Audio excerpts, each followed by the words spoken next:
খালি কেন? খালি না, অনেক খেয়ে ফেলেছি গো। কেন অনেক খেয়ে ফেলেছো মানে কি খাচ্ছ এমন? লাল লাল খাই না। লাল লাল খেলে কি বনগাঁ লোকাল দেশি খাসি? তো কই সোনা বাবা কই? সোনা বাবাকে দেখা যাচ্ছে না। কি বাবা, এমা তুমি বেগুনি খাচ্ছ কেন?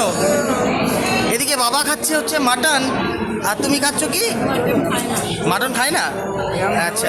তো বন্ধুরা এই যে সৃজিতদা দেখুন পুরো পাত খালি, জানেন মানে অ্যাকচুয়ালি অনেকেই বলে যে সৃজিতদার খাওয়ার ক্ষমতা কিন্তু অনেক, কিন্তু অ্যাকচুয়ালি কিছুই খায় না, কিছুই খায় না। যে পাত খালি, কয়েকটা হাড্ডি সাজিয়ে নিয়ে বলছে যে প্রচুর খেয়েছি। এটা একটা নাটক সৃজিতদা, নাটক করছো তুমি। রিয়েলাইজ এই আমার ভিডিও যারা দেখবেন আপনারা সিরিয়াস স্টোরি পেজ থেকে দেখে নেবেন কতটা খেয়েছি। আচ্ছা আচ্ছা, চলো ঠিক আছে। আর শোনো বাবা, কেমন লাগলো মাটন? বলো। ভালো লাগেনি না? ভালো লেগেছে? খাও না, তুমি বেগুনই খাও তাহলে, আর কি বলবো।